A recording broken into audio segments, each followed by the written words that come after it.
All right, and it looks like we're live. Howdy, y'all. This is Kyle Whittington. Thank you so much for joining today.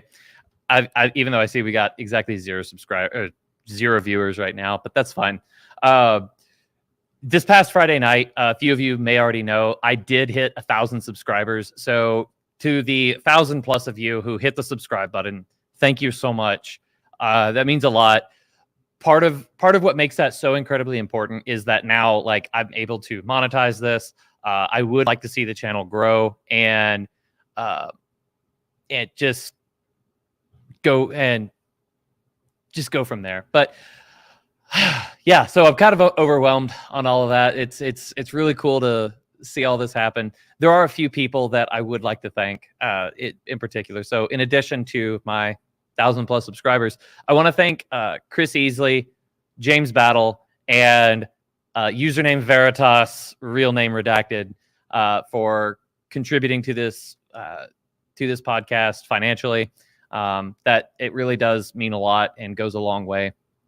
And then there's a few people in like the creator space that have been absolutely crucial in encouraging me and going on. And those are going to be Matt Frad for inspiring this channel and also like reaching out whenever I was kind of having a really rough time with it.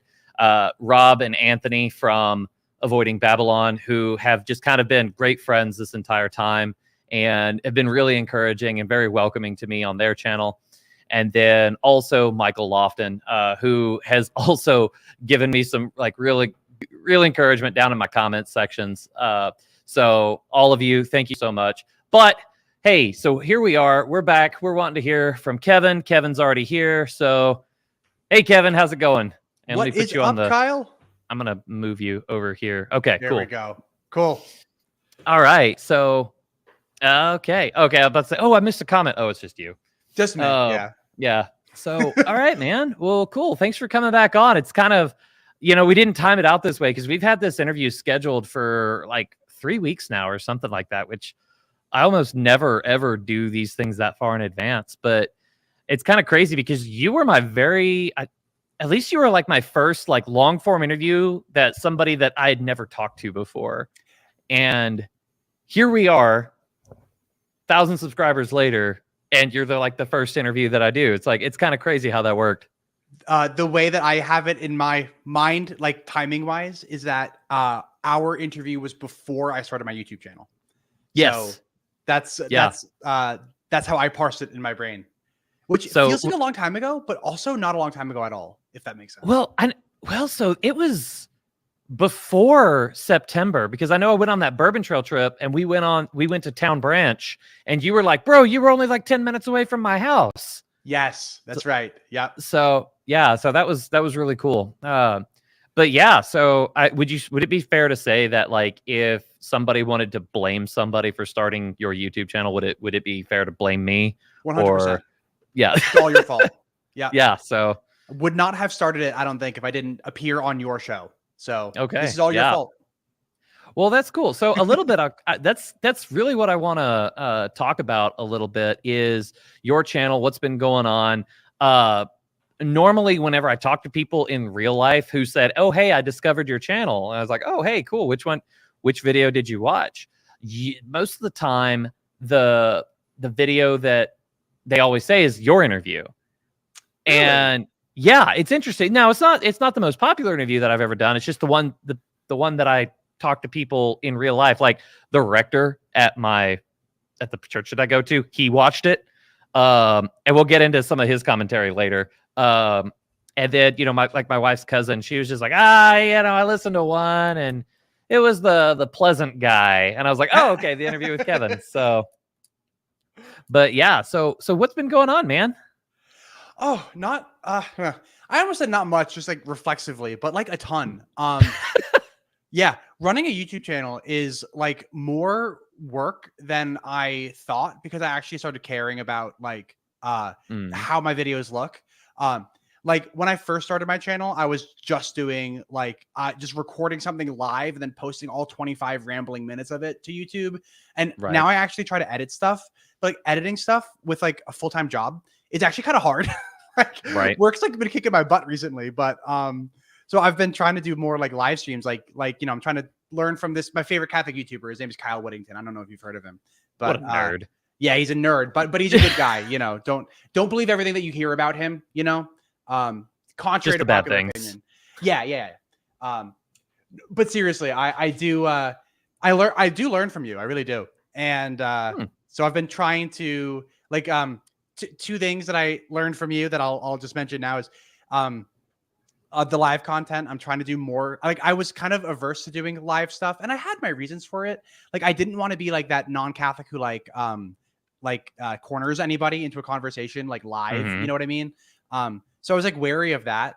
But you had a whole bunch of comments about how like live stuff works really good for audience, and also just it's kind of convenient. Right. Like there's no editing. And then something else too is I'm trying to make my live streams look a little better. I love your new live stream thing. And I figured out how to actually change a background, but I don't have a good background for me to put it on. So like I just have like a color gradient for I did a live stream yesterday. And I have like a color gradient background, but I need to make something like yours. So I'm still learning. Oh, okay. Yeah, no. So it takes a lot of money to get this great library that is, totally not a green screen. Right. All those books, and those are probably from like the 15 and 1600s, right? All those books. Yeah. And I've actually read every single one of them in their original languages too. Yeah. No. It's amazing what a high school diploma will do. High school education from Oklahoma will do. But yeah. Okay. So cool, man. So, because I remember whenever you reached out to me to do a low-hanging fruit video, that was like one of the weird. It's like, hey, I want you to rebut this video, and I'm like, what? Okay, all right. But I remember like I was editing your video for so that like it wasn't so. I was like cutting out all the dead air out of your spot so that way the video would flow better, and then you rebutted my rebuttal. And then that video did way better than my response to you. Did it actually? I don't think I've actually checked the. That's funny. I loved our thumbnails. Our thumbnails were great. Oh, that was fun. That was hilarious. That was because I know like some people like. So I don't think I ever told you this part. So I know she's off of YouTube right now, but the Haley Martin, better known as Hallelujah, she was recommending me to cross the Tiber, and she picked my rebuttal video to you as like my, here, check out this guy. And Noah, the guy that he's one of the guys who founded it. I think he's actually been on my channel before. He said, I don't know, I'm not a big fan of those clickbait thumbnails. And I'm just like, neither am I. So I was just like, oh, that's my first impression. Oh no. So that's really funny. Yeah, but our thumbnails, while they were kind of clickbaity, I think that they're hilarious, especially because, so for anybody who doesn't know, Kyle and I ran our thumbnails past each other before we posted them. Like everything that we did in those videos was in good fun. And so like I texted Kyle, I'm like, can you pose like I'm burning you at the stake? Because I want to do a video where I'm burning you at the stake. Like as the thumbnail. So like, yeah, and what's even funny is that I wrote the title of that one, and it was something like, it's like Catholic YouTuber Kyle Whittington almost makes a coherent thought. And you were like, I would never write that, and it's like, yeah, you didn't, I did, and it's like you didn't even change the capitalization on it, so I was like, I know you just straight up copied and pasted it. Yeah, but yeah, so I was just like, and whenever I did that, I felt the need to like go in there and be like, hey, just for the record, like I did. This was me. That. Yeah. So Kevin's not being mean. I was being mean to myself. But yeah. So okay. So cool. So for some of the for the viewers who may not have watched the original interview with you, do you want to give us like I don't want to say elevator pitch of like where you stand on the like where your philosophy rests, so that way we just kind of have a backdrop before we start getting into, or at least. Because I don't know if any of your positions have changed, but like, so where were you before you started YouTube, and like, how has that changed since then? Yeah. So the super quick elevator pitch of where I am now in like one sentence is that born traditionalist Catholic into an FSSP family, slowly transitioned out of Catholicism, went through a brief bunch of phases of like Catholic, and then like merely Christian, and then like theist, and then like deist, and then agnostic, and then atheist, and then back to agnostic. Then I started my YouTube channel, and that was really only like a handful of months ago now, like less than 6 months, right? Right. So if you want to talk about like what has changed in my past 6 months, I actually started thinking about this earlier today too. And I do think of one thing that did change, but I think that only 6 months is really not a whole lot of time for somebody's mind to change about something. So what I say as the one thing that my mind did change about is probably going to be underwhelming for the sake of this conversation. But I do think it's worth pointing out that like minds don't tend to change quickly. I don't think like, I know that I was in like a transitionally Catholic phase for like several years, really. So I wouldn't expect to make my mind up quickly about like almost anything. But that was, more than one sentence, but hopefully short enough. And then if I was to pick one thing that I changed my mind about, it would be something that Dr. Madden changed my mind about. So for anybody was this yesterday? So it was actually the second conversation that I had with Dr. Madden. Yesterday was the third one that I had with Dr. Madden. So for the audience, Dr. Jim Madden is a PhD. He's Catholic. He's a professor at Benedictine College. He wrote the book on Thomistic philosophy of mind. Like literally, like that book is used in seminaries. So he's the real deal. And we've developed like a friendship, and we email back and forth occasionally. And he's been doing some really interesting work recently on kind of like the phenomenology of like the supernatural, but he's very careful in his work to write super-natural, not supernatural, like one word. What does he mean by that? So, and I'm going to butcher this, and I'll redirect everybody to just Google like Dr. Jim Madden Substack, and you'll find his Substack, and you can read a bunch of the essays that he's written. But my poor man's summary of what Dr. Jim means by super-natural is just that there's this German term Überumwelt, and it means like beyond what we can perceive. So it doesn't necessarily rule out naturalistic friendly explanations for events, but it makes the naturalist a little bit uncomfortable. And what do I mean by that? So Dr. Jim in his Substack writes about there is a type of tick that will jump from animal to animal by sensing the amount of like folic acid from your skin that's like in the atmosphere.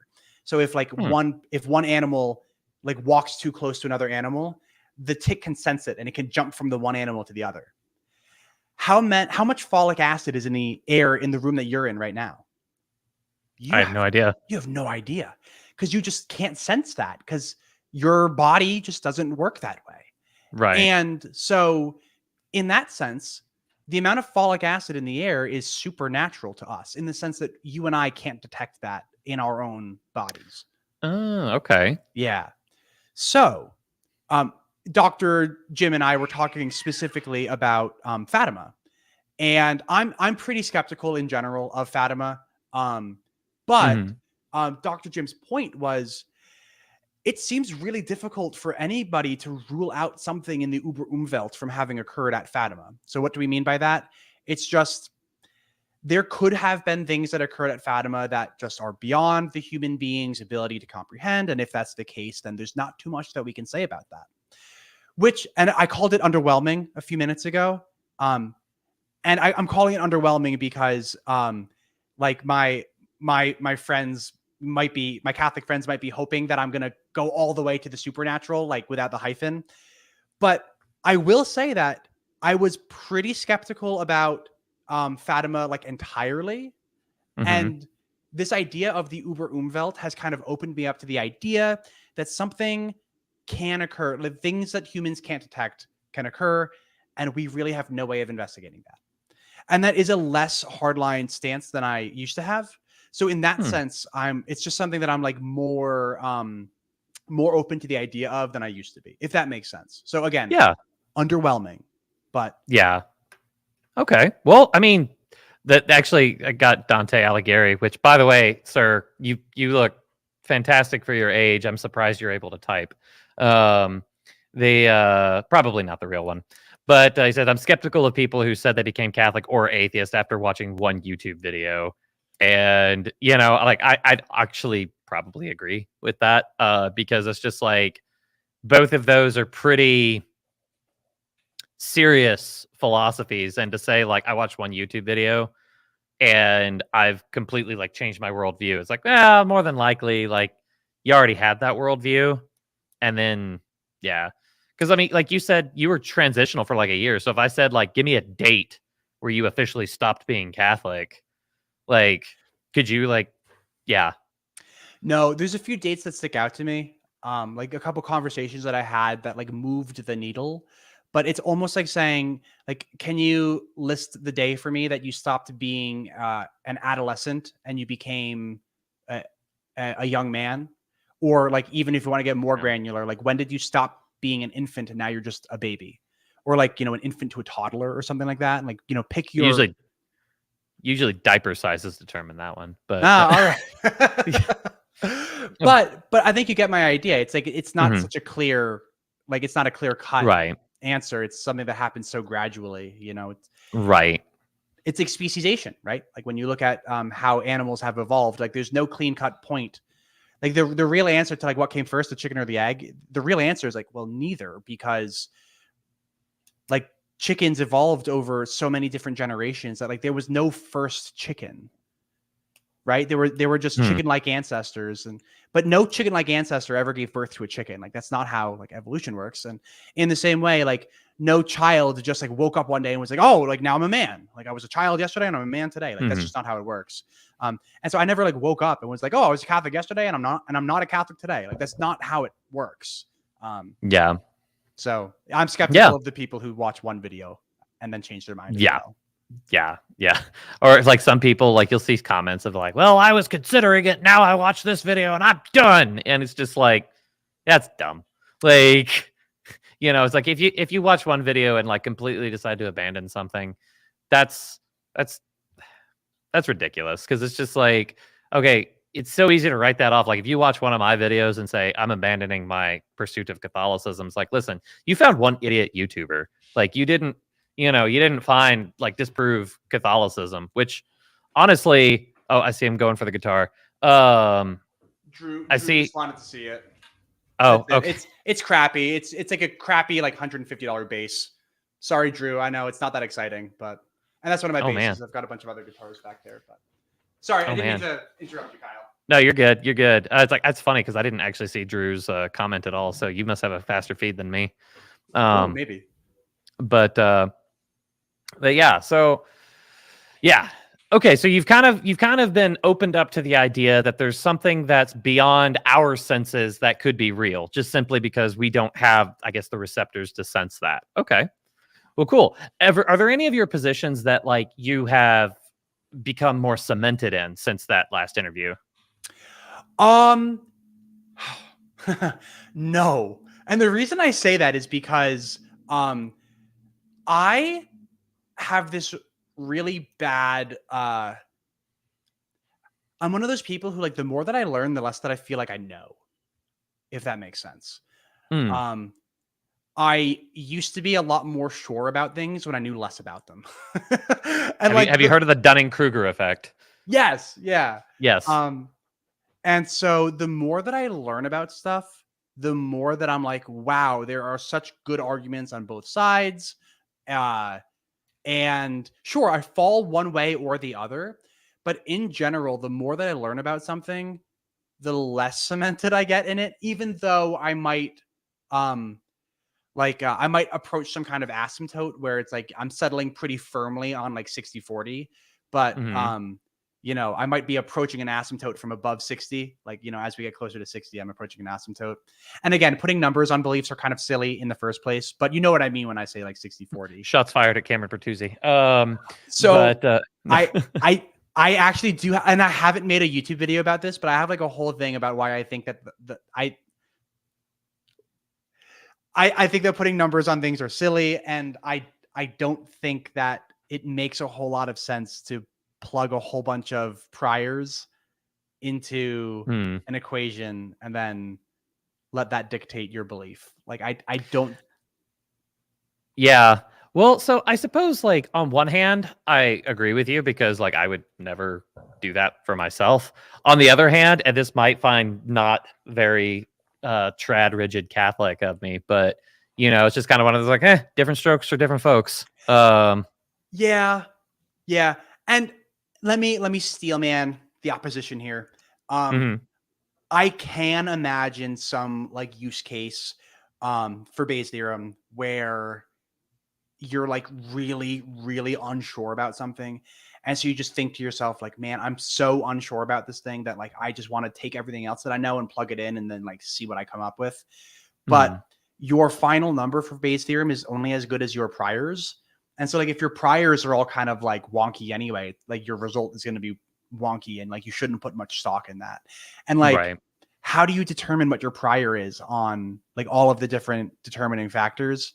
Like I'm just super skeptical. Like whenever somebody says like, "Oh yeah, I wound up getting 51% on something because of Bayes' theorem," I'm like, "Okay, I think that you thought it. I think that you believed it, and then you plugged in priors to get where you got."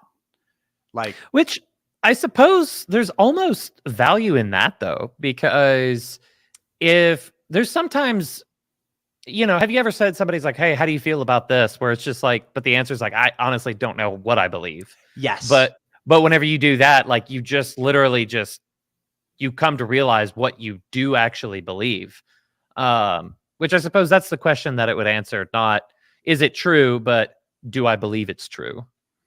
yeah, and I'm a big fan of like the street epistemology kind of thing, where like you ask somebody like, "Hey, like what's something that like you really care about?" And then like, how on a scale of 1 to 10, how confident are you that that thing is true? So like I think that there's value in that approach. And if Bayes' theorem is your way of performing street epistemology on yourself, then good. You're Mhm. analyzing your own thought process. I'm like, good. Yeah. I just don't know how much stock you should actually put in the number on the other side of Bayes' theorem. You know what I mean? Um, Yeah. but thinking about things is always good. So Yeah. Yeah. Okay. So I suppose, to answer the question in the thumbnail, have you repented of your apostasy yet? no, I haven't. And you know what? I've actually thought about something.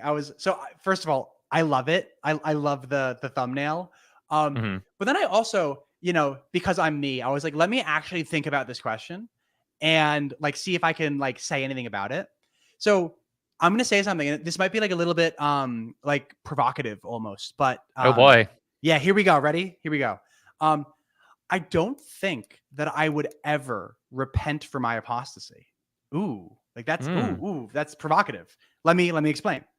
Um, I'm honest, and even in like the works of Aquinas will say like it's better for you to like be true to yourself, and if you do doubt like the Catholic Church is the one true church, like you should leave the Catholic Church.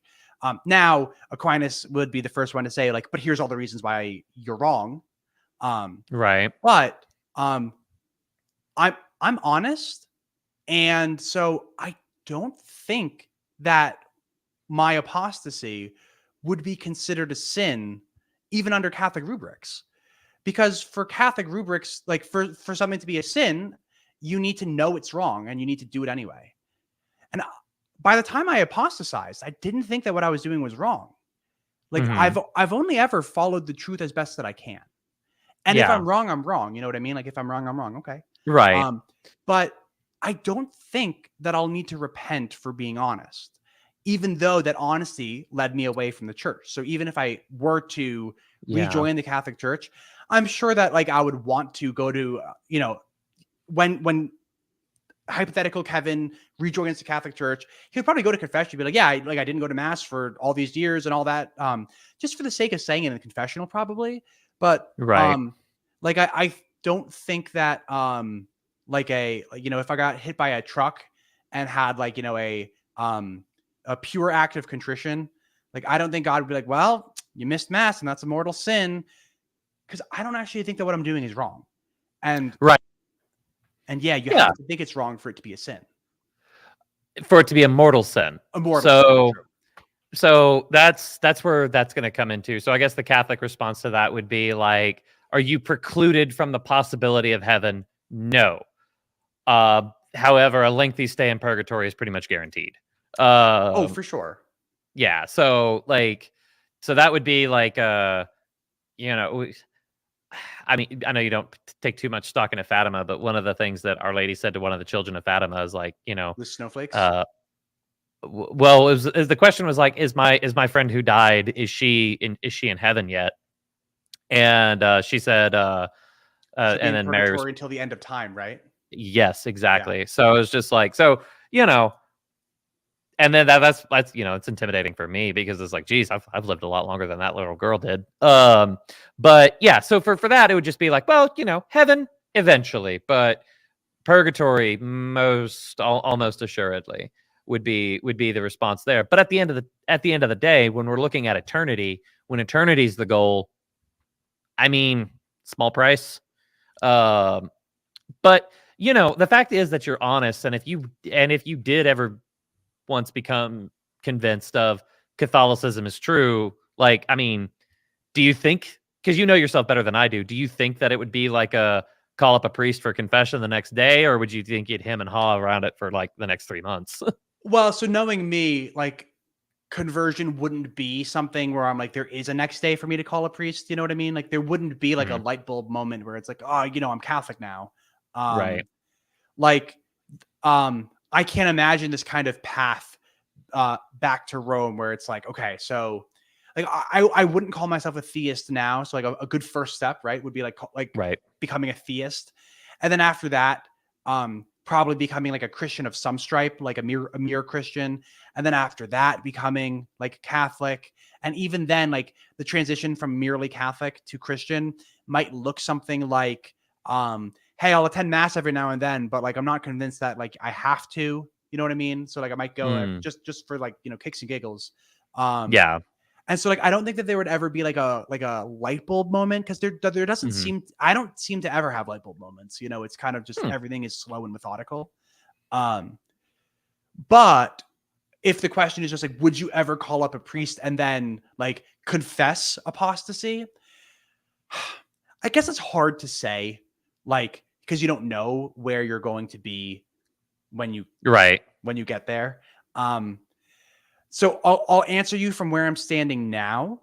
And where I'm standing now is I don't think that I would worry about it, even though I probably would like say it to a priest. I'd be like, yeah, like, hey, this is my first confession in 10, 15, 20 years, however long it's going to wind up being. It's been 5 already, but right. And I haven't been to mass in 10 years, and I haven't been to confession in 10 years, and I wasn't a theist, and all that. Yeah. So I'd probably say that, but less because I'm convinced that what I did was wrong, and more because I just think it's pertinent for the priest to know that, if that makes sense. Yeah. Yeah. Well, one of the analogies that I think of is that, just because you're doing something and you don't believe that it's wrong, that doesn't prevent the hurt from happening. So, what am I talking about? I'm talking about, like, let's say a neglectful father to his children, let's say he was pouring himself into his job, which is a good thing, going to the job, provide for the family. However, he may have missed out on spending times with the kids. So for that part, it would be like, he didn't mean to hurt the kids, but he did. So there would still be a level of contrition and a level of apology that would be, at least that the kids would expect there.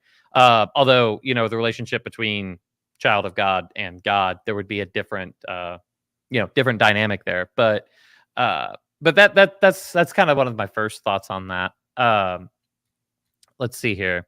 All right. So when we were talking about, have you become further cemented? Okay. So you've kind of backed off of a little bit of the, what was the position? What was it? The beyond nature, or the Uber Umwelt.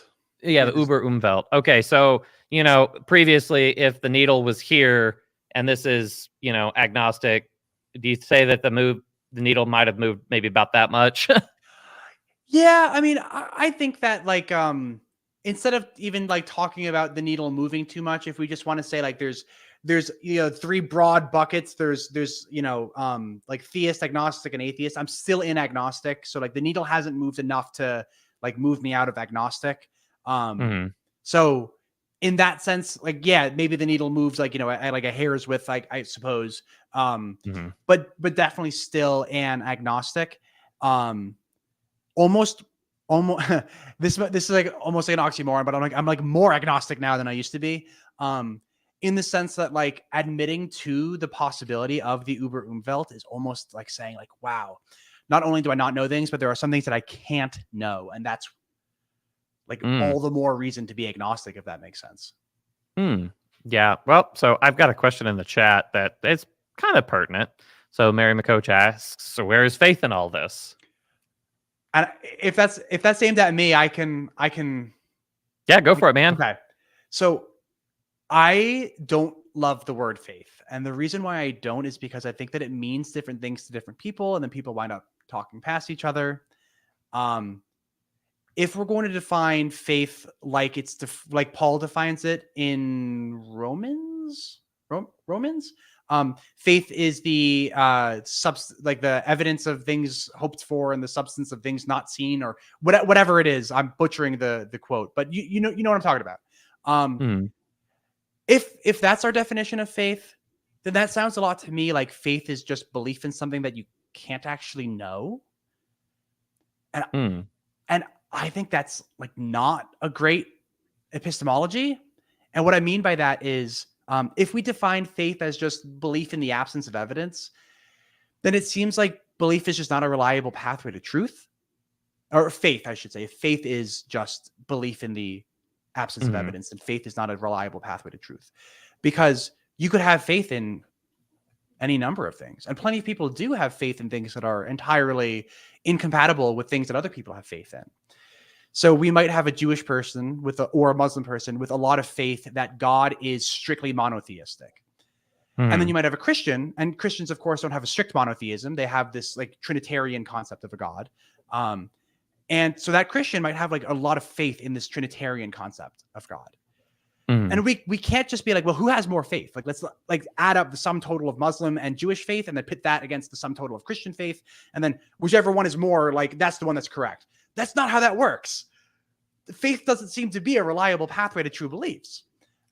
Okay, so maybe we don't want to define faith in that way. Maybe we just want to define faith as belief in something despite not having Cartesian certainty. Okay. This is a definition that we can work with. So if that's how we define faith, then that's indistinguishable from how I just define belief. I don't think that belief requires Cartesian certainty. And I don't have Cartesian certainty about literally anything. So what do you mean by Cartesian certainty? Just 100%, I cannot be wrong. This must be correct. Okay. So yeah, well, I mean, like, what would be some examples of things that you are 100% correct on that you cannot be wrong on? I don't know if I have a single one. What about Kevin exists? Nope. How about Kevin's body exists? Nope. Okay. So I actually, in some ways, I don't think I exist. And this is super weird and esoteric. But as a mereological nihilist, like, I don't think that there is like a Kevin that's like distinct from, like, I think that there are mereological symbols arranged Kevin wise. And that's okay. That's as close as I can get to saying I think that Kevin exists. So, yeah. Okay, but you believe those particles exist? Yeah, I mean, I believe that they exist, but I don't have Cartesian certainty about it. Okay, gotcha. Interesting. Yeah. Now, there's different levels of belief, right? So, like, I think a common way to think about belief is like, do I have enough belief to act? And a lot of people will define knowledge as just having enough belief to act. And like, yes, I do. I have enough belief that I exist, that I act in ways to preserve myself. So I'm drinking some tea right now because tea is, well, actually, tea's not a good example because that dehydrates you. But I drink water every day because I want to stay alive, and having enough. So I believe that I exist enough that I want to preserve myself. So So I believe that enough, right? I believe it enough. Do I have Cartesian certainty that I exist? No. Do I need Cartesian certainty to act that way? No. And I do act that way, even though I don't have Cartesian certainty about it. Yeah. So the lines get blurry between, and like, this is what I mean when I talk about like, the question is like, so where is faith in all this? Well, what even is faith? Like, what do we mean by faith? If you just mean like belief in an absence of Cartesian certainty, then I don't have Cartesian certainty about anything. So I'm just running purely on faith about everything. But that doesn't seem to be how most people use the word faith. But I think that the word faith means different things to different people. So it's just really tricky to talk about it. That's why I said I just don't love the word. Gotcha. Okay. Yeah, I actually looked it up, and at least, Wikipedia, it's like faith is the sum of truths revealed by God in scripture and tradition, and which the Catholic Church presents in a brief form in its creeds. Subjectively, faith stands for the habit or virtue by which these truths are assented to. So that, for the purposes of this conversation, does not sound like a particularly helpful definition. Yeah, it might not be, but that's what I get for looking up definitions on the fly. So. But okay, well, now I'd like to try to get into some of the, I guess, the criticisms that our rector at the church that I go to mentioned last time. So one of his complaints was, and I apologize because this is going to get a little intense, let's do it. Was that it seemed that in order to believe what you believe, you have to live in a first world country. There's no way anybody could come to these conclusions like in a third world country. What would you say to that? So you saw me nodding because I think like just prima facie, like I agree. Like right. People who are struggling to survive don't have time to think about nominalism. Mm-hmm. People who are struggling to survive don't have time to think about mereology. Frankly, people who are struggling to survive don't have time to think much about religion in general. They'll use religion as a kind of like a tool for social cohesion, and they'll use religion as like a tool for, sometimes I think about religion as like a tool for afterlife management.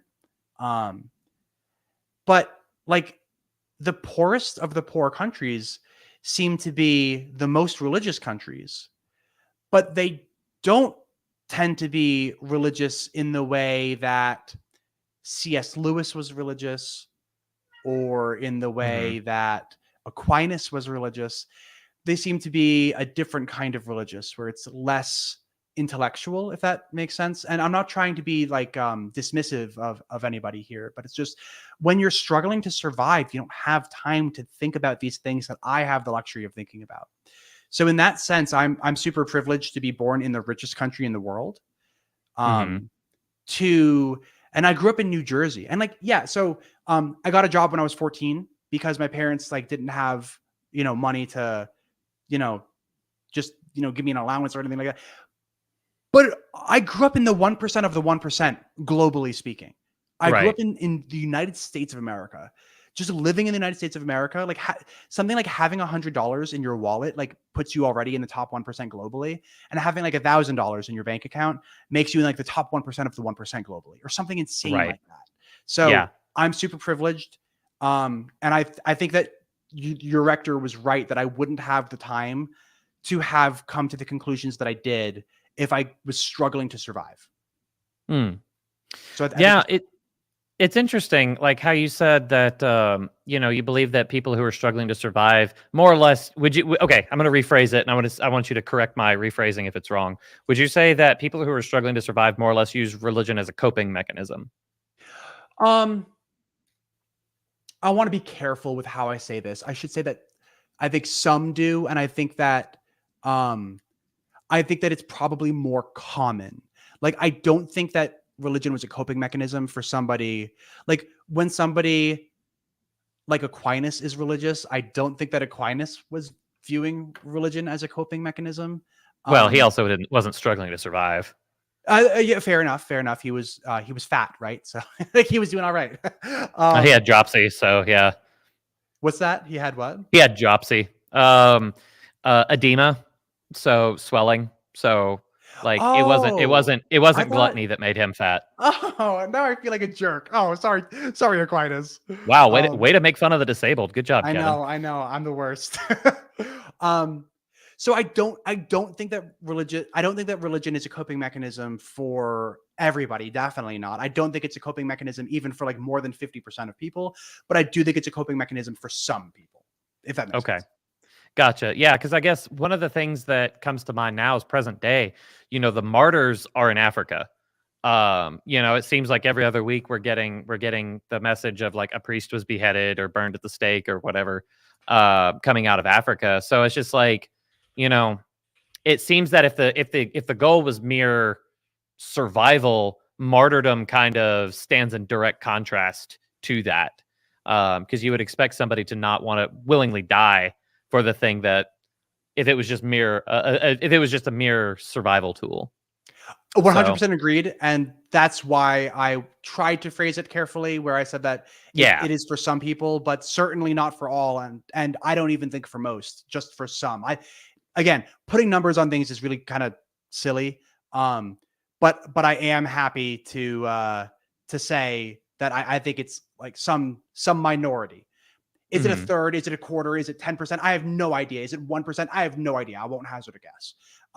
But you're 100% correct that martyrdom is clear evidence that religion is not a coping mechanism for everybody, because if it was, nobody would die for their religion, and tons of people do.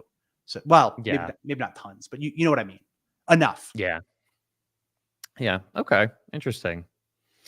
Yeah. Okay. Sorry, got a little distracted by Well, I sent you a message on the side, but all right.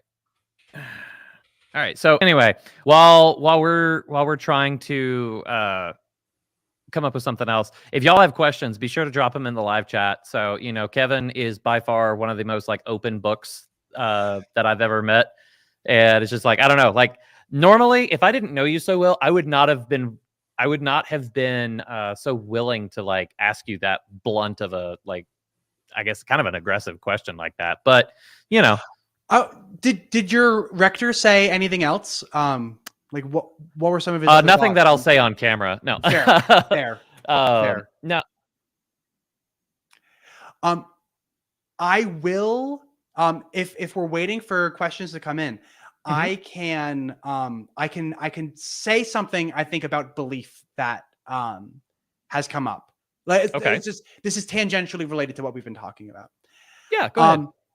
I don't think that people choose their beliefs about pretty much anything. And I think that cognitive science points us in that direction as well. Cognitive science has done a really good job over the past few years. And by few, I mean like, 100 years, where we've figured out what kind of things cause people to form beliefs. And like, by and large, it's not reading a philosophy textbook. Right. It's not things like that. It's really like really mundane things seem to form your belief, things that you have like no control over. And so I think that some people are just convinced of things, and they might not know exactly why they're convinced of it. And they might not even know how they got convinced of it in the first place. And I'm kind of at peace with that idea. So every now and then I will talk to like a religious person who maybe isn't as like plugged in as you are, Kyle, to like the apologetic side of everything. And they'll be like, well, I just have a simple faith. Like it appears true to me. And so I believe it. And when I hear that, my response is like, cool. Fair enough. Yeah. Like if you just have like this seeming and it just seems that way to you, cool. I don't think that reading a philosophy textbook is going to like change your mind, really. And frankly, I don't care to change people's minds. Like the goal of my YouTube channel wasn't to, it really wasn't to change anybody else's mind besides my own. And it wasn't even to change my own mind. The goal of my YouTube channel was to hold myself accountable for having conversations like the one that you and I are having right now. Right. Where, I want to make sure that I only believe things for good reasons and I don't like disbelieve things for bad reasons. And it's hard to find out if you believe something for a bad reason or if you disbelieve something for a bad reason on your own. It's much easier to find that out if you have a conversation partner. And so that's why I started the YouTube channel and that's why I'm here. So Gotcha. Yeah, no, okay, so this isn't in order, so I'll get to Emily, I'll get to yours here in a bit, but Dante's asking, is Kevin trying to make nominalism based again? No, because nominalism has never stopped being based ever since it was invented by William of Ockham.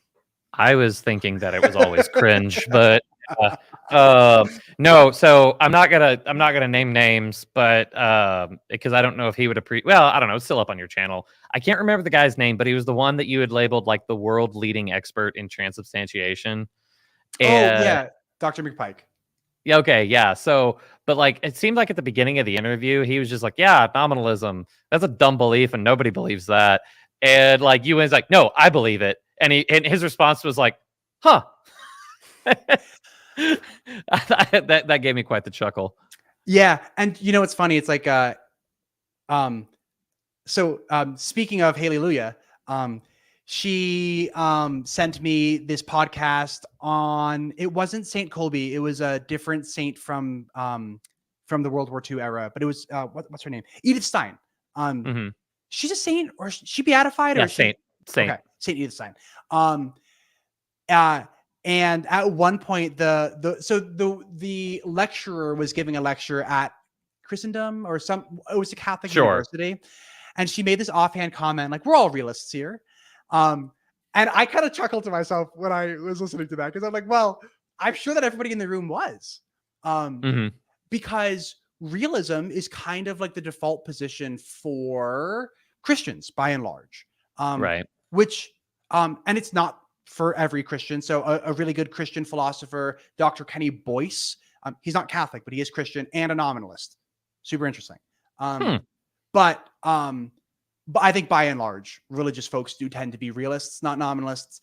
And I think by and large, people who teach at religious colleges tend to be only surrounded by other religious people. So I just don't think that they bump into a whole lot of nominalists. So then they bump into somebody like me. They're like, nominalists are real? Like, and I'm like, yeah, I'm here. I'd only ever read about you. Right. Yeah. So, okay. Okay. So Emily's asking, what are your thoughts on Gregorian chant? I'm not going to lie. I still love Gregorian chant. Yeah. So I'll say a few things about it. Number one, Gregorian chant will hold a special place in my heart because I'm a big fan of the guitarist Steve Vai. Steve Vai wrote the soundtrack for Halo 2, the video game. And the intro to Halo 2 is Gregorian chant. Nice. So I still listen to like the Halo 2 soundtrack. And it starts off with that awesome Gregorian chant. And then it launches into a sick guitar solo. And, you know, it's awesome. So that's like a glib remark, you know, but I am serious about it. I seriously do. I do like that song. I like Steve Vai. I like Gregorian chant. On a more serious note, though, and this is 100% a product of my cultural upbringing, but Gregorian chant does something for me. Like it moves me in ways that other music does not move me. Now other music moves me in a way that Gregorian chant doesn't move me. So it's not like Gregorian chant is like up on a pedestal and everything else is below it. But Gregorian chant makes me feel like my ancestors are like, you know, channeling energy through me in this like tribal way. Like that's obviously a terrible way for me to phrase it, but it feels like it feels like something special is happening when I'm listening to Gregorian chant, particularly when it's live. Like listening to it like on Spotify isn't the same thing as listening to like a choir. But Gregorian chant moves me in like really cool ways. And I 100% admit that it's like, I grew up trad. So I grew up listening to Gregorian chant every week. But I just think it's super cool. And I still love a lot of Gregorian chant. And like, I will put it on, like, if I really got to work on that spreadsheet and I just like need some music to like kind of be in the background. Sometimes I'll put on Gregorian chant. You know, it's interesting. And of course, obviously totally not biased, but I love Gregorian chant as well. And there was this past November, we had an All Souls Day Mass, and for the music director chose Duraflay's Requiem, which if you haven't heard it, I highly recommend it. It's Gregorian chant set to orchestral accompaniment. Ooh, yeah. So Maurice Duruflé, Durufle. and his Requiem, and there's a part in there that is the Agnus Dei during it. I was filming a section of it for like to help promos for next year, and like I was in tears filming this thing because it was just so remarkably beautiful. But now you did kind of touch on something that I've actually been meaning to talk to you for a little bit, because I know you really enjoy music. Gavin Ortland, of all people, in his debrief with Trent Horn on Pines with Aquinas the next day after the debate, he talked about the philosophy of music. Has that been a topic that you've like looked into at all? No, not with any kind of like serious rigor. And I feel like I watched the day after debrief with Gavin and Trent. Maybe not the whole thing, because I don't recall what they were saying about the philosophy of music. Mm-hmm. But what do you know what in particular they were saying? Yeah, so he brought it up, and he, I believe it was in reference to Gavin's book of, why God makes sense in a world that doesn't. And he kind of used music as an example of why God would exist, because music is something that's beautiful, and yet whenever you really try to get down to the nitty-gritty of why that's the case, there's not a lot of, like, it's one of those things that like baffles people. And now, some people might say, oh, well, sound waves, neurons, whatever. It's like, well, the people who actually like dig into this don't think that it's that simple. So yeah, I didn't know if that was a topic that you've dug into at all, or if that, I'd be very, I think that's a topic that would interest you quite a bit. And I'd love to see your take on it, like in future videos. Yeah, I'll give you some off the cuff thoughts, but these are truly just off the cuff. So I would be like prima facie skeptical of any claims that like want to argue that like music has some kind of like unexplained like effect on the human person, like that isn't described by the laws of nature or something like that. I'd be pretty skeptical of that. And I am aware of plenty of like music studies where like we do know that certain melodies will trigger certain chemicals in the brain to be released. We also know, and so this is particularly why I'm skeptical, not to get all music theory on people, but super simple. There's something called a major third and a minor third. Those are two different intervals in music. For Western audiences, when we hear a major third, we think, oh, happy. When we hear a minor third, we think, oh, sad. And all music pretty much that we listen to, if it's trying to make you happy, it'll use major thirds and perfect fifths. And if we're trying to make you sad, we're going to use minor thirds. And there's plenty of other intervals, and then more specifically like chord sequences and things like that evoke these feelings in humans of a particular culture. Interesting. We have found, sociologists have found like remote tribes in Africa who actually think about minor thirds as being happy. So it appears to be that music is entirely culturally influenced, and that there's nothing innate about a minor third that makes us sad, and there's nothing innate about a major third that makes us happy.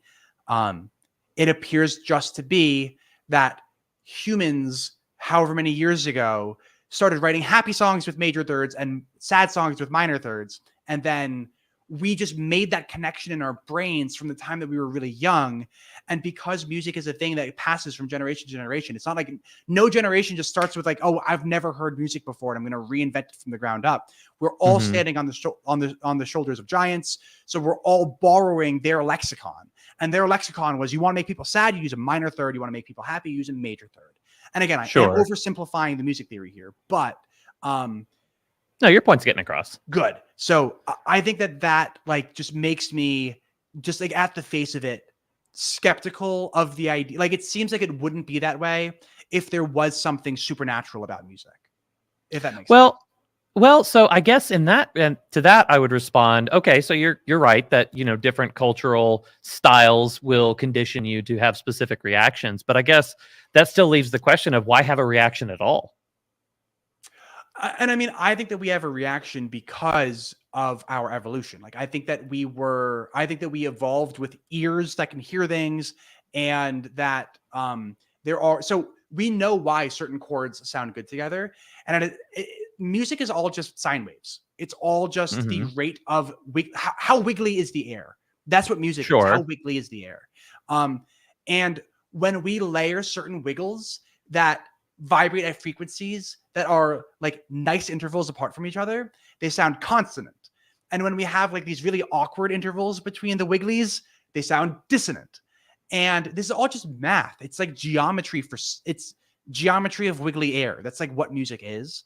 And so I think that the way that music like impacts the way that the wiggly air tickles the hair on the inside of our ears and the way that that stimulates our brain, I think is pretty explainable using nothing but, naturalism.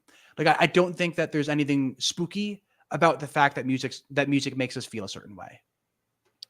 I guess my response to that would be, okay, so you say it's just wiggly air. However, just like I don't have receptors to detect folic acid in the air, I technically don't have receptors to like suss out the particular sine waves, but I can comprehend music. Does that make sense? You actually do have receptors to suss out the individual sine waves. That's what you're hearing is in music. Like, you might not know what the actual frequency is.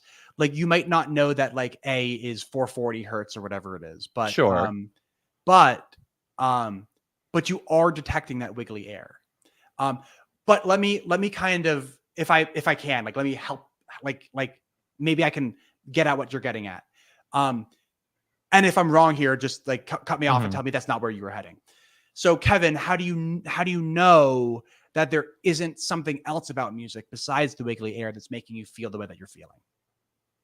Like, how do you know that there's not something else? Right. Right. And my response there is, well, as with anything, I don't know. Right. I don't know.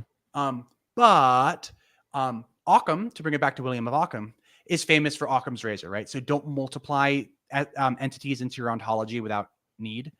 And if we can explain all of like the physiological response to music using only the things that we do know, then it seems like any kind of additional explanation it doesn't have any explanatory power.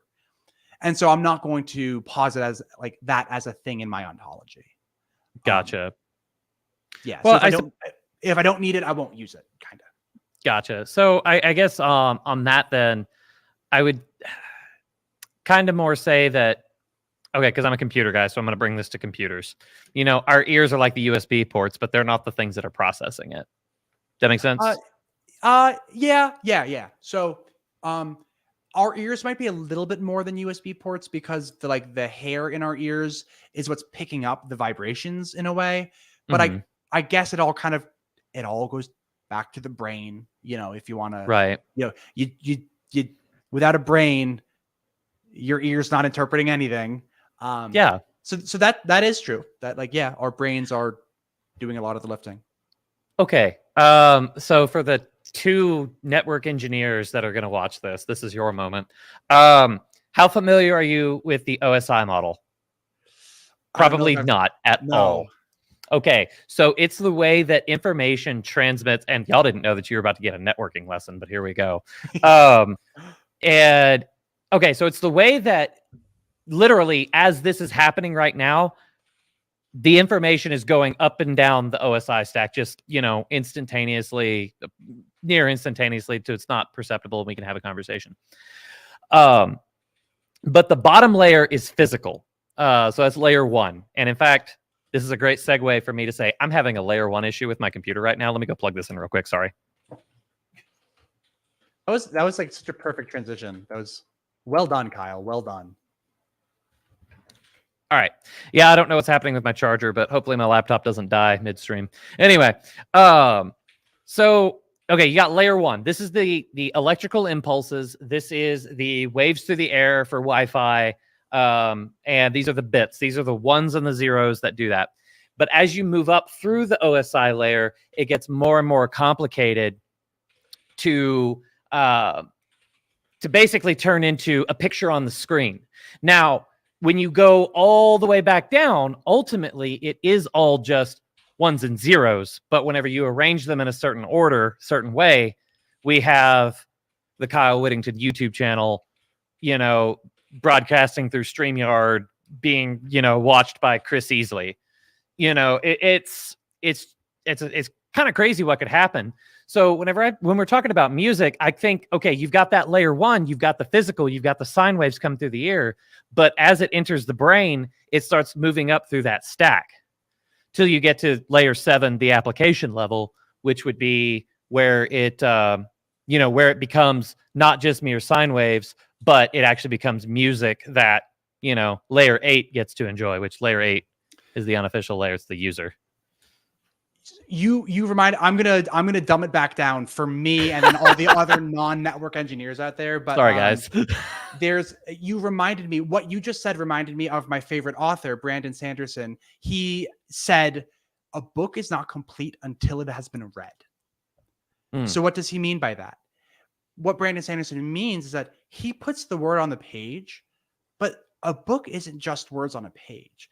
The book is what happens up here when you read the words on the page. So Brandon Sanderson writes high fantasy. So there's a whole bunch of like weird names and like, how are those names pronounced? According to Brandon Sanderson, however you think they should be pronounced is correct, because the book's not actually done until you've read it and you have your pronunciation up here. That's what's correct. Interesting. And in that way, music is like that too. Music isn't just musical notation on a page. Music isn't even bits in a computer, and music isn't even ridges on a CD, and it's not even wiggly air. If you know, here I am pushing back against myself, right? Music isn't wiggly air. Music is what happens in here when we hear the wiggly air. Like if there were no humans around, and like, you know, one rock fell on another rock and it produced 2 separate pitches, a major third apart, it wouldn't sound happy. It wouldn't sound like anything because there's no brains around to listen to it. So in that sense, I'm like super sympathetic to everything that you just said. And I think I even agree. I just don't know if I would call anything about that like spooky. You know what I mean? I think that. Oh, like I said, that's literally how computers work. Yeah. So if like there's a perfectly like, I guess, I don't know. Would you call how computers work a naturalistic explanation? Absolutely. Yes. 100%. Okay. Yeah. Okay. Definitely. Yeah. Yeah. We got a couple questions in the sidebar that I think are super interesting if you want to go actually. Yeah. So I think Chris has a good one here, which Chris, if you haven't seen the beginning, you need to rewind it later. But I can see how there'd be obstacles to conclude the Christian God is real if you start from no belief and work your way up. But what would you say about starting with the assertion and working backwards? Yeah. So such a good question. Actually, I'll just throw that back up. So such a good question. And I think that here's what happened to me. I kind of wound up stripping my belief of everything that I couldn't like, I essentially, that's what I did is pretty much like, I stripped everything away and then tried to build it back up and realized I couldn't, not with the tools that I had available to me at the time and not with the tools that I have available to me right now. And that's not to say that I won't have the tools to rebuild that later. I'm 100% open to that idea. But to answer your question about what about starting with the assertion and working your way backwards, well, that's exactly what the presuppositionalists do, right? They start with the conclusion. And when I don't talk to precepts often because most Catholics aren't precept. There are Catholic precepts, but they're few and far between. When I do talk to precepts, I kind of just leave it at like, well, I disagree with you. And there doesn't seem to be anything that you can't presuppose and then work your way back to. So I just think that's like a poor epistemology. Like I could presuppose that I'm God and then just work my way backwards from there. But like, do I have good reason to think that? How do I know if I have good reasons or not? Well, I think what you do is you strip it all back and then you try to rebuild it. I just think that, like to answer your question, Chris, like, what do I say about starting with the assertion? Cool. I don't think that's a good epistemology. Like, I don't think that's a reliable way to arrive at true beliefs is by presupposing them. But if you do presuppose them, I can't really argue with you. I'm just kind of like, all right, like I don't presuppose it. I don't think it's a sound epistemology to do so. But if you do, cool. And I kind of can't argue with you at that point. You know what I mean? Like, I just shake your hand and I'm like, well, it was cool meeting you. And, we changed the topic. So yeah, that's kind of it. Yeah. Let's see here. Italian Turtle in here says, would you say in a way you deconstructed? Yeah, I do use the word deconstructed. Fully admitting that it's kind of like a weird word. Deconstructed, like, I feel like it's almost a Protestant word, if I'm being honest. But if by deconstructed we just mean like I took everything apart and tried to put it back together, then like, yeah, that is what I did. And I do use the word because it's a word that's like popular in these circles. But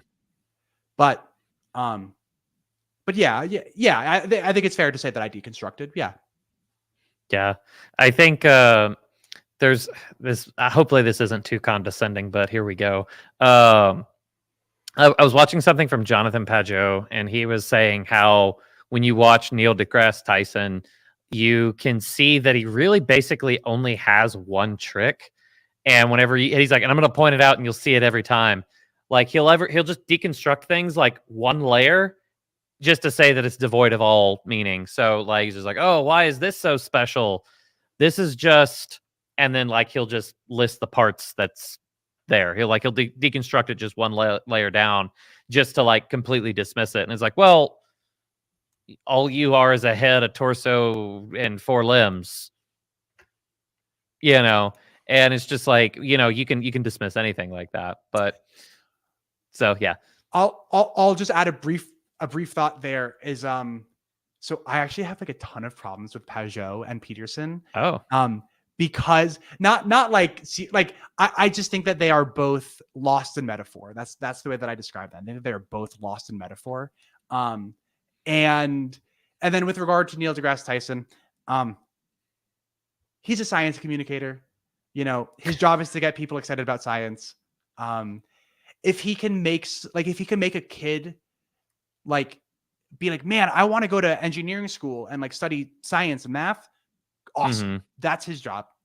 Don't take him too seriously. You know what I mean? Like, don't listen. If you can get owned by Steakums, like, I don't know if you remember when that happened, but I feel like if you told me, I would remember, but I don't recall. Yeah. Oh, he got in a Twitter fight, and whoever ran the social media page of Steakums, like, just completely tore into him, and it was just hilarious. And it was just like, this is the Twitter fight, and none of us knew that we needed, and which was just hilarious. That is funny.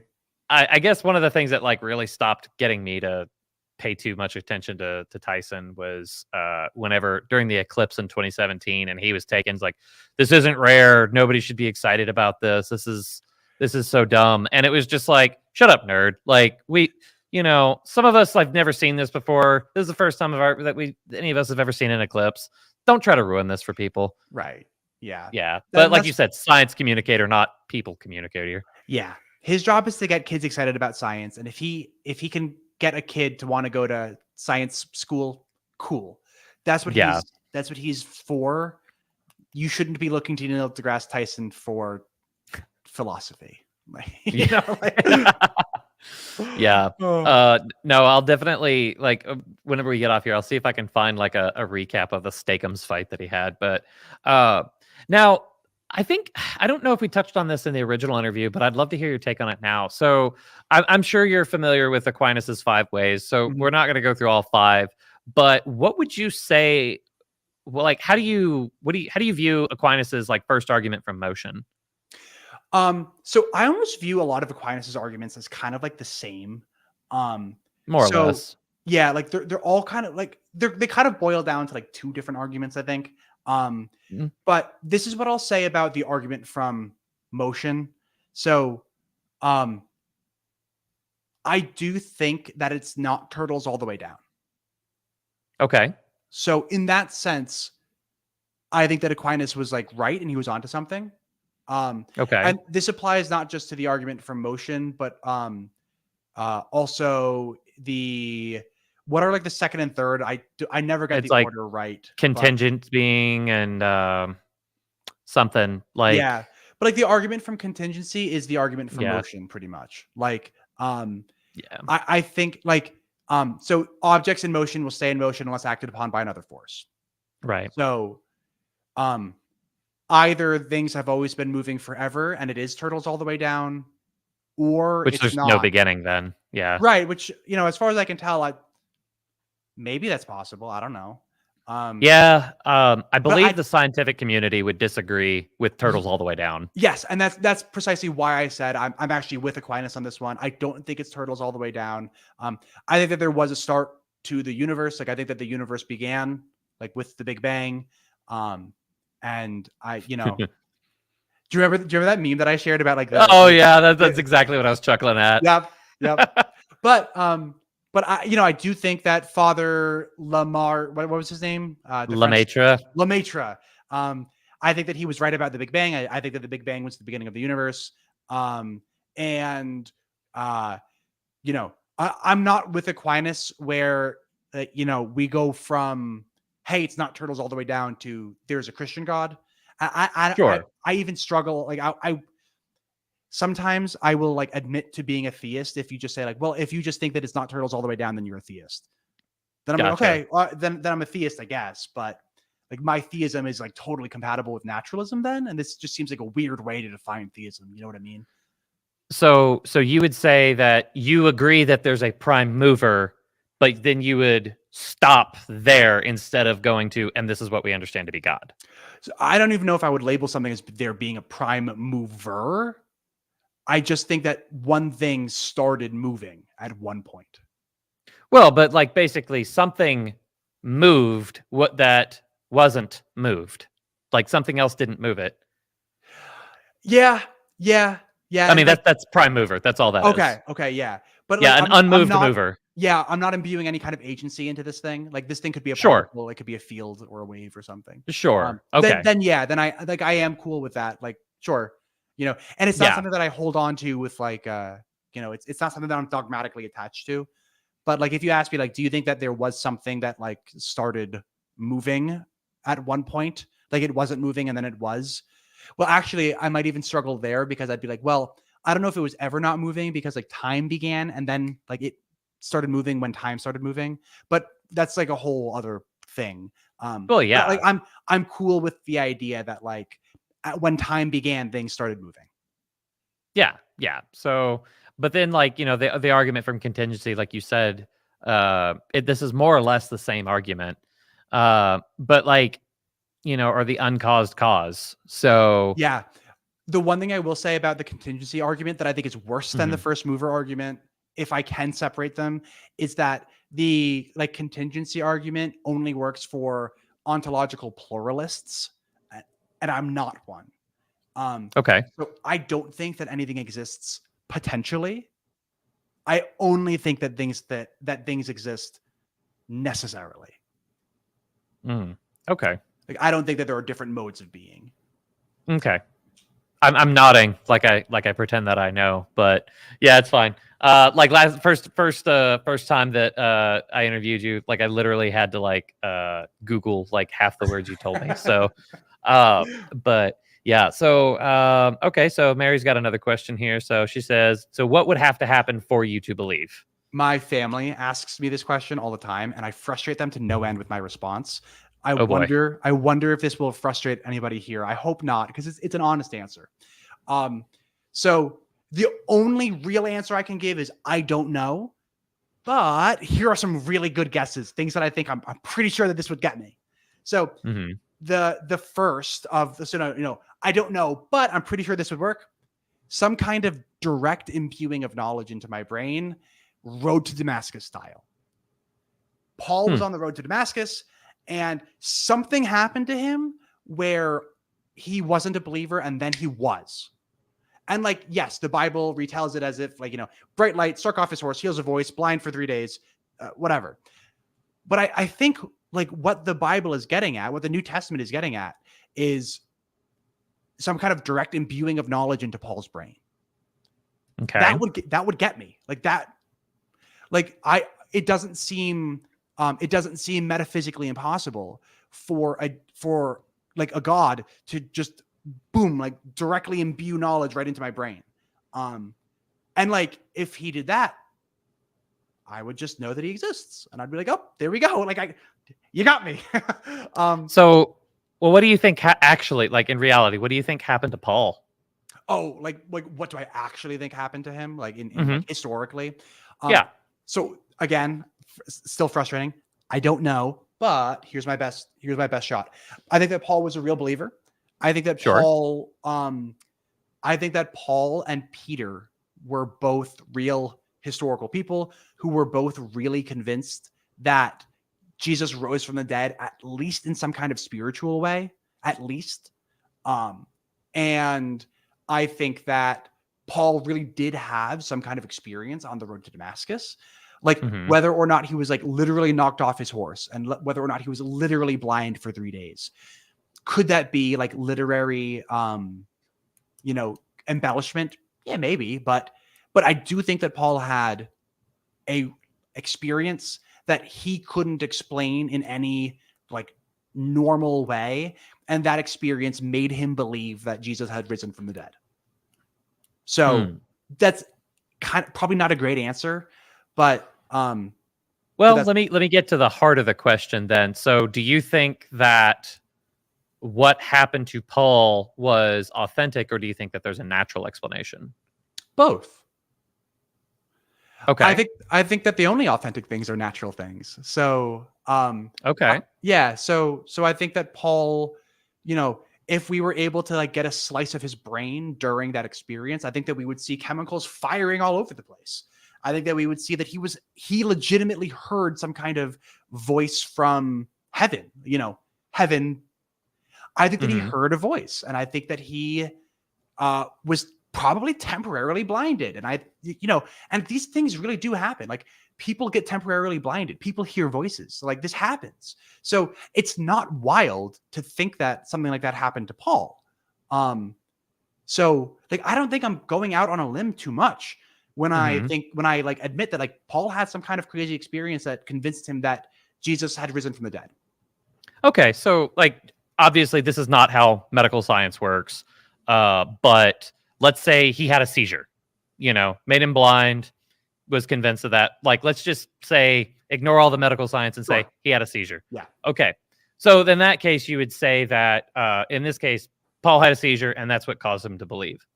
Now, back to what you said and this is, I guess, why I'm like trying to say, like, I don't think that this would even convince you had you had this, because you could also write it off as I had a magical seizure that made this happen. So do you get what I'm coming from on that? Yeah, no, I do, but I just think that there's nothing like metaphysically impossible about a God imbuing me with knowledge that is so certain that I just know that it wasn't a seizure. Like I just know it. Like I don't see how that's metaphysically impossible at all. Like I think that a God. Oh yeah, no, I don't. I don't disagree. Yeah, so I think that it's totally possible, like metaphysically at least, that a God imbues me with direct certainty, not belief, certainty that he exists. Okay. And then I'd be oh my gosh, because we're still on this one question of like what would it take for me to believe. So and let me just answer one other way. So direct imbuing of knowledge is one surefire way, but then another more mundane way is just some kind of like syllogism that ends with like therefore like the God of the Bible exists. Like now what a syllogism would look like, I have no idea. I haven't come across it yet. But that would get me, like some kind of like syllogism that like ends with therefore it's true. That would definitely work. And Kyle, if you don't mind, I'm actually going to go ahead and address a question from Mary from like a while ago. She asked if I'm familiar with Father Rip. Oh, you pulled it up. Yep. Father Ripper. Yeah, go for it. Here, and I'm going to go mess with my power cord real quick. Perfect. Yep. So are you familiar with Father Chad Ripperger? Yes, I am. I've watched like 3 or 4 of his appearances on various shows. I know that he's been on Pints with, he has been on Pints with Aquinas, but he was also on Cameron's show. Me and Cameron are on first name terms now. No, we're not. But I am familiar. And then have you listened to his talks on varied subjects involving religious issues? All of the talks that I've heard him talk about are like demonic and possession related. I'm like really skeptical of possession stuff, partially because like possession stuff is like kind of big in like trad land, and like trads are like more superstitious than your average Catholic. Like I'm talking like chalk the house kind of superstitious, like bury a statue in your front yard superstitious, like that kind of stuff. You know about the burying the statue? Do you know about that? I wouldn't call it superstition, but yes, I'm familiar with the tradition. Okay. I mean, I even know trads who call that superstition, like burying a statue. Well, they're wrong too. Okay. All right. And see, I'm Irish, so we make fun of the Italians for burying the statues. Oh, okay. And then, the Italians make fun of us back for like thinking that drinking isn't a sin. But, that's the Italian and Irish feud. But, I'm pretty skeptical of anything related to like demons. Like I can much more easily see myself becoming convinced of like theism without like the demon part of it, if that makes sense. Gotcha. Okay. Well, also I had no idea like I would get 3 super chats on like my first live stream after, turning that feature on. So let's get to some of these. Okay, so John asks, what are your thoughts on evidenced miracles, such as the Shroud of Turin, Eucharistic miracles, etc.? He said, also, I recommend you the YouTube channel Testify. His content convinced me. I've actually not heard of that channel, so I'm going to write that down for myself. I made a response video to Testify. So okay. I'm familiar. Okay, one at a time. Thoughts on evidenced miracles. So there's so many. So let's pick the ones that you highlighted, and then there's so many more that we could talk about. But Shroud of Turin. So I do think that the Shroud of Turin is a medieval piece of art. I think this for a bunch of reasons.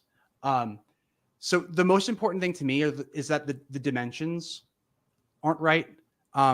So if you ever see the 3D like resculpting of the man of the shroud, he's like hunched forwards because otherwise the dimensions don't make any sense. And his knees are also like tucked up, which is like super weird. Like it's not how a body in rigor mortis would be under a cloth. So like, even if you are somebody who thinks it's authentic, like the image had to have been made when Jesus would have been like leaning forwards at the shoulders and tucking his knees up, which is not a natural position whatsoever. I find it a lot more plausible that it was just an artist's rendition and the artist got the proportions of the human being a little bit wrong. Also, the arms are different lengths and stuff like that. Like, and not just like a little bit different, like unnaturally different. Like this man would have been deformed. I think that the carbon dating is like the best piece of evidence that we have for the date of the shroud. Now, I'm willing to put a wider margin of error than the 95% accuracy that the original 1979 or 1980 or whatever study put on it. But even if we put an error gap of like 30% on it, we're like we can multiply the error chart, the error magnitude by 10, and we're still looking at a range from the year 1000 to 1600.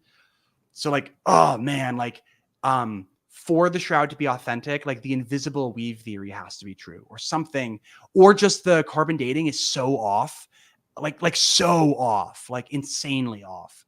So like until we go back and like radiocarbon date it again, I'm probably going to be pretty skeptical. So I guess normally I would say, okay, cool, let's move on to the next question. But since John paid to ask that, I'll go ahead and push back a little bit. So what do you say to that the carbon dating was faulty, not in the method of testing, but the location of where the sample was taken? That's what I was getting with the invisible weave hypothesis. So it was taken from the corner of the shroud. where and you can read the original report from where they took it. The research team, this was STIRP, the research team that took the sample, said that they cut from a spot that had no weaves and also no burn marks, because that was a concern, right? They knew that it had been burned in the past. So it seems like we don't have good evidence to think that we got like a bad sample of the shroud. And there's this invisible weave hypothesis, right? And I just don't think that's plausible. Like, we don't have the technology for like an invisible weave like that. I mean, like, maybe we have it today, but if we do have it today, like, that technology is brandy spanking new. Like, nobody had that invisible weave technology back then. So what would you say to whenever you look at like under like the imagery? Because I'm pretty familiar with the STIRP, how they did it, and then like they were on a time crunch, so they were doing both the imaging and like collecting the sample like at the same time. So they didn't actually have the imaging completed by the time that they had taken the sample, and the imaging actually shows that the place where they took the sample was like a completely different color than the rest of the shroud. So like, have you heard of that before? Not particularly, but I don't think I'm shocked that it's like a different color, because, you know, linens will have different colors in them just like naturally, especially as they've aged over time. So I guess I'm not particularly shocked that it would have a different color. Yeah. You know who? This is a recommendation. Have you considered reaching out to Barry Schwartz? No, I have reached out to Real Seekers, who I considered more in my reach outableness like ballpark. Yeah. Would Barry Schwartz actually respond? I'm always shocked at who responds to me. Like, the fact that I had Dr. Madden on my show 3 times was like shock. I spoke to Swansona. Like, I spoke to Brian Holdsworth. Like, people respond. It's so weird. It's so funny. Like, on the note of Swan, like, Swan is like the most down to earth, like really nice, genuine guy that I've ever met in my life. And like, I've spent quite a bit of time with him, like in person now. And like, I do consider him a real friend. And it's so funny because it's just like, somebody asked me in Steubenville, was like, dude, is he like always on? And it's like, what? No, this dude's a meme machine. Like, but yeah, Swan's really cool. Yeah, he is. But yeah, hey, you know, I'd recommend like reach out to him, just see what he says. Because I'd be very curious to see to hear, because like here I am like fumbling through the explanation, and it's just like, why don't you go ask the guy who was on the STIRP team, who, you know, as a non-believer conducted the imaging. So yeah, I'll reach out to him. Yeah, you can also read the original reports, and one of my favorite is I forget the man's name, but he was known as the father of modern microscopy. He was on the STIRP team, and he wound up concluding that it is a work of art, because he found like pigments and stuff like that on it. And I believe he has since passed away, because he was old because like Barry Schwartz was just a photographer, right?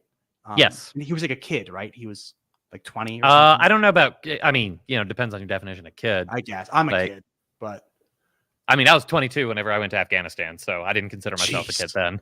So yeah. But yeah. So, but anyway, we do have like more like super chats rolling in. Do you want me to touch on the rest of that real quick? Like a sentence? Yeah, go for it.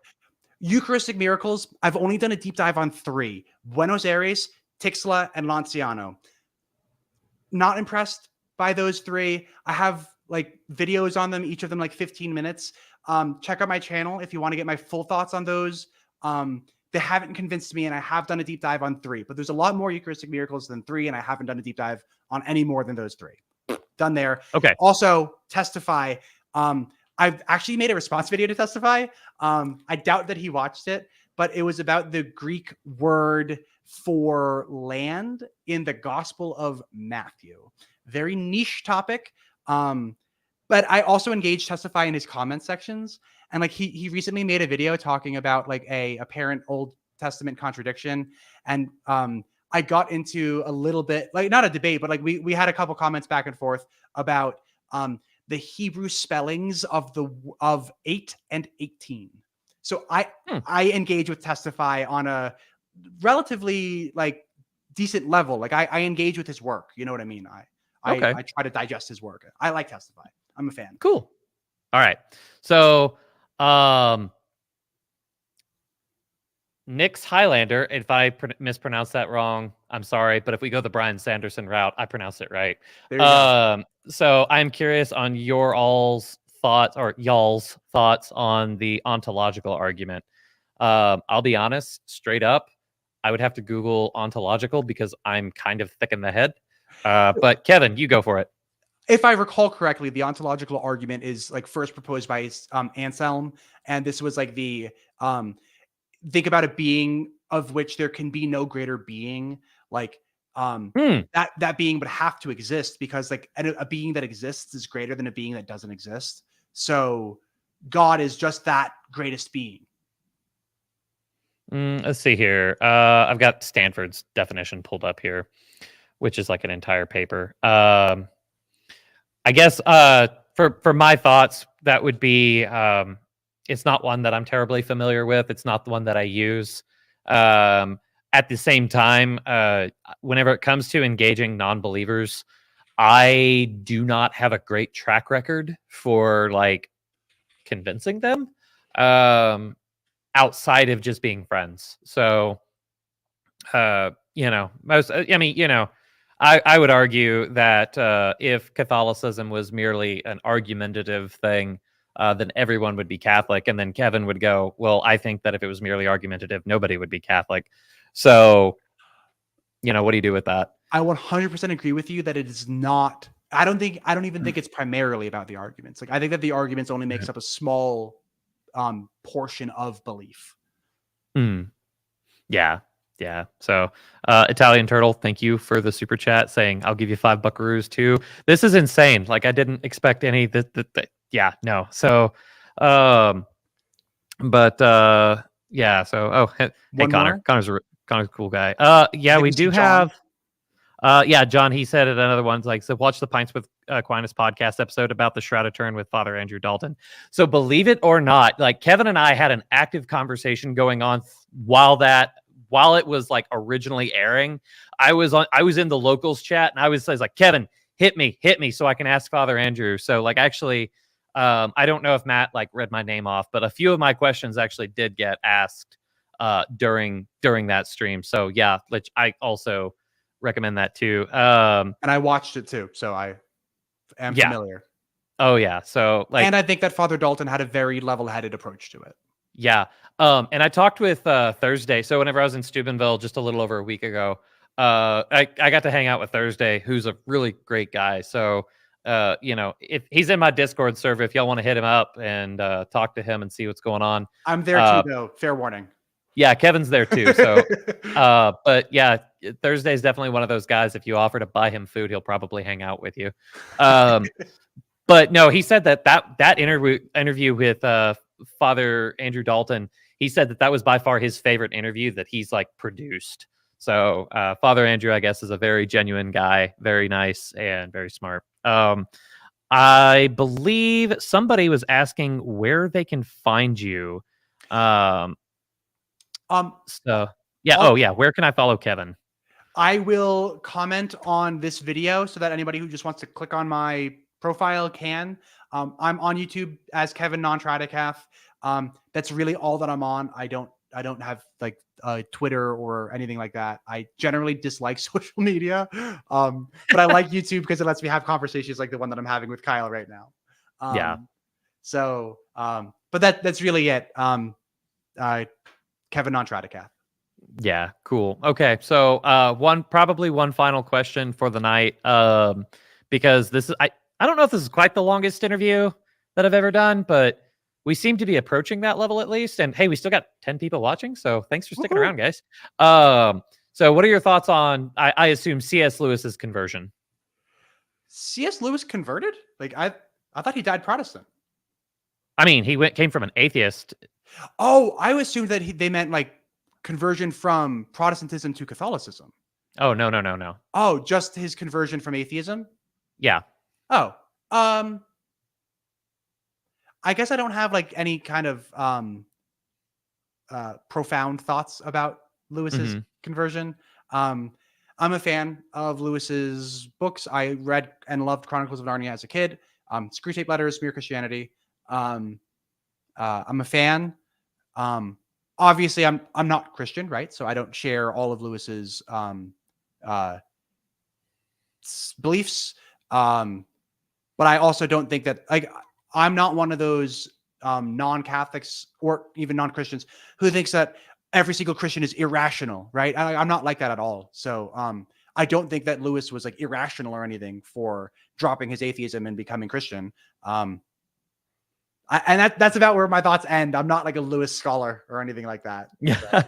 You know, I did find out recently that C.S. Lewis did not convert to Catholicism before he died. However, his assistant, who I believe might still be alive today, did convert to Catholicism, though. So I'm going to say something controversial. Go for it. I think that if Lewis was alive today, he'd be Catholic. I agree. And, you know, the Reverend Calvin Robinson stuff is the thing that's like kind of hot right now. I think that if Lewis was alive in today's Anglican Church, he would have seen it as, and I've seen this in my view with Cross the Tiber, is like whenever somebody starts becoming kind of convinced of Catholicism, there seems to be this, at least for English speakers, there's always this phase of, well, why not Anglicanism? Because I could get all the cool stuff, but I don't have to worry about the whole Pope thing. And there always seems to be, it's like I'll go to Anglicanism as a compromise. And obviously, I don't know if the name of the bias is right here, but I'm thinking survivor's bias. So like obviously, I would say like. It's just like, oh, I think that all of them eventually do become Catholic. Well, of course I think that. I'm Catholic, so I go where those kinds of people gather. So, but yeah, so that I don't think that Lewis would have been, or I don't think he would have stayed Anglican if he were alive today. And Nick Highlander brought up the good point that Lewis was kind of Catholic-y because of his friendship with Tolkien. And I think that Tolkien's Catholic ideals rubbed off on Lewis. And I think that's totally a fair point. Nick Highlander hit the nail on the head. I love it. Whenever it came to, and I've been struggling to think of the literary device here that Lewis used. What is it? Was it illusion or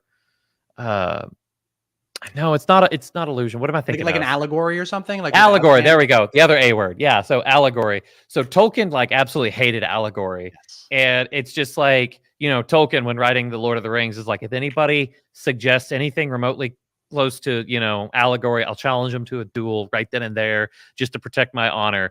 Meanwhile, C.S. Lewis is over there like, if a single person does not get that the lion is Jesus, I will lose my mind. Yes. And, Yes.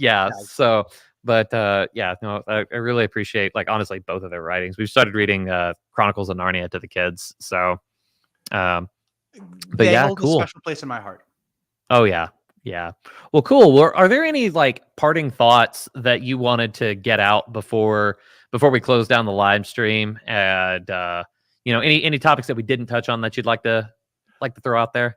I wanted to be the first person to congratulate you in a live stream on 1,000. I think that's awesome. Can't think of anybody who deserves it more. Excited to see where your channel goes. And that's really it. That's the note I wanted to end on, was just congrats, Kyle. That's a huge milestone, and I'm super happy for you. Thank you. Yeah, no, and honestly, I'm glad it was you that came on for the first one after this. So so Mary, you're welcome. Thank you for being active in the live chat. So your prayers are definitely appreciated. And then just one final joke for the 9 of you who have stuck around here.